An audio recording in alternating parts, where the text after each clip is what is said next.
మాట్లాడదాం మనతో ప్రేమేందర్ రెడ్డి గారు ఉన్నారు. సార్ ఎట్లా చూస్తారు ఈ విజయ్ సంకల్ప సమావేశం దేనికోసం నిర్వహించారు? ఏం సూచనలు ఇచ్చింది సార్ పార్టీ? ఈరోజు భారతీయ జనతా పార్టీ రాబోయే మున్సిపల్ ఎన్నికలను దృష్టిలో పెట్టుకొని ఈ సమావేశాన్ని నిర్వహించింది. దీనికి చాలా అత్యంత ఉత్సాహభరితంగా ఈ సమావేశం జరిగింది. ఈరోజు అనేక మంది కూడా భారతీయ జనతా పార్టీ గెలవాలి అని గెలిపిస్తామనే ఉత్సాహంతో ఈ మీటింగ్కి హాజరైన పరిస్థితి కనిపిస్తున్నది. ఎందుకంటే క్షేత్రస్థాయిలో ఇవాళ భారతీయ జనతా పార్టీకి అనుకూలమైన వాతావరణం కనిపిస్తున్నది. నిన్నగాక మొన్న ఏదైతే జరిగిన మహారాష్ట్ర ఎన్నికల్లో సైతం కూడా ప్రజలు పెద్ద ఎత్తున భారతీయ జనతా పార్టీకి ఇవాళ మద్దతు ఇవ్వడం, దేశంలో ఎన్నిక ఏదైనా గెలుపు భారతీయ జనతా పార్టీది అనే పరిస్థితిలో ఇవాళ పరిస్థితులు కొనసాగుతున్నాయి. కాబట్టి తెలంగాణలో కాంగ్రెస్ పార్టీని బీఆర్ఎస్ను చూసాం, భారతీయ జనతా పార్టీకి ఒక అవకాశం ఇద్దామనే ఆలోచనతో ప్రజలు ఉన్నారు. ముఖ్యంగా కేంద్ర నిధులతోనే ఈ ముఖ్యంగా మున్సిపాలిటీస్ కానీ గ్రామ పంచాయతీలు కానీ నడుస్తున్నాయి. కాబట్టి ఇది సానుకూల అంశంగా కనిపిస్తున్నది. అదేవిధంగా ఈరోజు కార్యకర్తలు ఏ విధంగా పనిచేయాలి, నాయకులు ఏ విధంగా పనిచేయాలి, అభ్యర్థుల ఎంపిక ఏ విధంగా జరగాలి, తర్వాత ప్రచార మరి సరళి ఏ విధంగా ముందుకెళ్ళాలి అనే విషయాలపైన చర్చ జరిగింది. నాయకులందరూ కూడా ఇవాళ మార్గదర్శనం చేయడం జరిగింది. తప్పక మంచి ఫలితాలు ఇవాళ రాబోతున్నాయి. అంటే మొన్న జరిగిన లోకల్ బాడీ ఎన్నికల్లో మీరు ఆశించిన స్థానాలు అంటే సర్పంచులకు సంబంధించి ఎక్కువ ఆశించిన స్థానాలు రానట్లు కనిపిస్తూ ఉంది. త్వరలో మున్సిపల్ కార్పొరేషన్లో ఏమైనా వ్యూహరచన చేంజ్ చేసే అవకాశం ఉందా? మీరు ఇప్పుడు మొన్నటి నిజానికి గ్రామ పంచాయతీ ఎన్నికల్లో భారతీయ జనతా పార్టీ అనుకున్న విధంగా ఎఫర్ట్సే పెట్టలేదు. ఎందుకంటే అది సింబల్ లేదు. ఇవాళ ముఖ్యమంత్రి ఏంటంటే కాంగ్రెస్ పార్టీ ఎవరు గెలిచినా మేమే అని చెప్పుకోవడం కోసమే ఆ ఎన్నికలలో ఆలోచన చేసిండు. కాబట్టి కానీ ఇవాళ 12,000 గ్రామ పంచాయతీలలో భారతీయ జనతా పార్టీ సభ్యుడు లేని గ్రామ పంచాయతీ లేదంటే అతిశయోక్తి కాదు.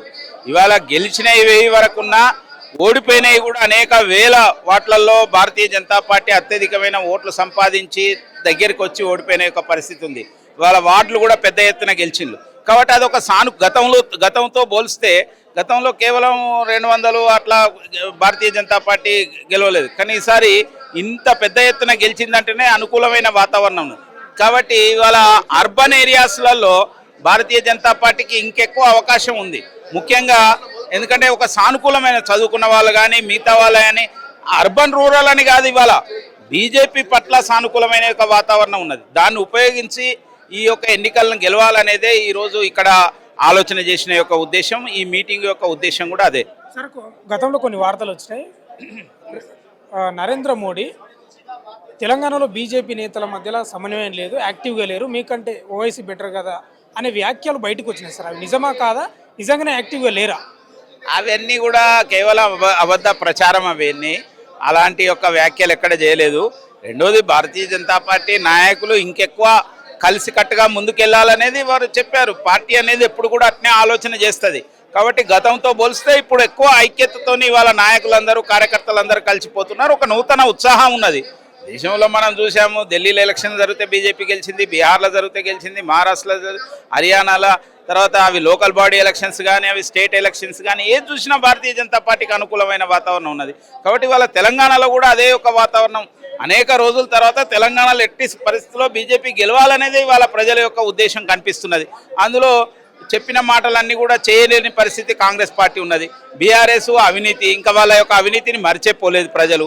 అందుకోసమే ఇవాళ బీజేపీ వైపు చూస్తున్నారు. ప్రధానంగా ఈ మధ్యకాలంలో గుళ్ళ మీద దాడులు మనం చూస్తూనే ఉన్నాం సార్. ఎందుకు గుళ్ళ మీద దాడులు చేస్తున్నారు? అంటే ఏమైనా వ్యక్తిగతంగా వాళ్ళు గుళ్ళను ధ్వంసం చేయడానికి ఏంది ప్రధాన కారణం? వాళ్ళు నిరాశ నిస్పృహలతోనే ఈ విధంగా వ్యవహరిస్తున్నారు. ఇవాళ కొంతమంది హిందూ వ్యతిరేకులు కానీ ముఖ్యంగా హిందూ వ్యతిరేక ఓట్ బ్యాంకును క్యాష్ చేసుకుందామనే కాంగ్రెస్ పార్టీ, బీఆర్ఎస్ పార్టీ లాంటి వాళ్ళు కూడా అలాంటి వాటిని ప్రోత్సహిస్తున్నారు తప్పితే వాటిని రూపమాపాల ఆలోచించడం లేదు. ఎక్కడికక్కడ ఓట్ బ్యాంక్ రాజకీయాలు చేస్తున్నారు వాళ్ళు.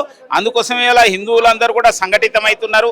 ఇటువంటి దుష్ట శక్తులను ఎట్లయినా ఎదిరించాలి, లేదంటే ఇంకా రాబోయే రోజులలో చాలా ప్రమాదకరమైన పరిస్థితులు ఏర్పడతాయనే ఉద్దేశంతో ఆలోచిస్తున్నారు. ఇవాళ మజ్లిస్ కానీ కాంగ్రెస్ కానీ బీఆర్ఎస్ కానీ మూడు ఒకే తాను ముక్కలుగా ఇవాళ కనిపిస్తున్నాయి. అందుకోసమే ప్రత్యామ్నాయ శక్తి భారతీయ జనతా పార్టీ అనేది ఇవాళ ప్రజలు ఆలోచిస్తున్నారు. చివరి ప్రశ్న సార్, బీఆర్ఎస్ ప్రధాన ప్రతిపక్షంగా ఉంది రాష్ట్రంలో, మీరేమో మేమే ప్రతిపక్షం అని మీరు చెప్పుకున్నారు. అంటే మొన్నటి ఎన్నికల్లో జూబ్లీహిల్స్ ఎన్నికల్లో ఓడిపోవడంతో అసలు ప్రతిపక్షం తెలంగాణలో బీఆర్ఎస్ తప్ప బీజేపీకి స్పేస్ లేదని బీఆర్ఎస్ వాళ్ళు చెప్తారు సార్. బీఆర్ఎస్ అట్లా మాట్లాడకపోతే ఏం మాట్లాడతారండి? వాళ్ళకి ఎక్కడున్నది ఏమున్నది? వాళ్ళ పార్టీలనే అనేక లుకలుకలు ఉన్నాయి. అప్పుడో ఇప్పుడో గతంలో 10 ఏళ్ళు అధికారంలో ఉన్నారు కాబట్టి అక్కడిక్కడ పోటీ చేస్తే ఏదో కొన్ని ఓట్లు రావచ్చు. అంత మాత్రాన తర్వాత వాళ్ళే వస్తామంటే గతంలో జరిగినాయన్నీ కూడా మనం చూసినాం వచ్చిందా. కాబట్టి ఇవాళ బీఆర్ఎస్ పార్టీ బీఆర్ఎస్ ఈ యొక్క ఎన్నికల్లో ఇర్రిలవెంట్. ఎందుకంటే నాకు కేంద్రం లేదు, నా రాష్ట్రం లేదు. వాళ్ళు గెలిచి ఏం చేస్తారని నేను అడుగుతున్నా. ఇవాళ భారతీయ జనతా పార్టీ చేస్తే కేంద్రం నుంచి ఇంకా అత్యధికమైన యొక్క నిధులు తెచ్చే అవకాశం ఉంటుంది, నీతివంతంగా జరిపే అవకాశం ఉంటుంది. వాళ్ళంతా అవినీతి పరులేనే. తర్వాత వాళ్ళు గతంలో ఏం చేసిండ్రు? గ్రామ పంచాయతీలకు ఇవ్వలేదు, మరి మున్సిపాలిటీలకు నిధులు ఇవ్వలేదు. అందుకోసమే ఈరోజు భారతీయ జనతా పార్టీకి అనుకూలం ఉంది. బీఆర్ఎస్ ఇవాళ నిరాశ నిస్పృహల్లో ఉన్నారు. రాను రాను ఇంకా కూడా ఫిజిల్ అవుట్ అయిపోతుంది ఆ యొక్క పార్టీ.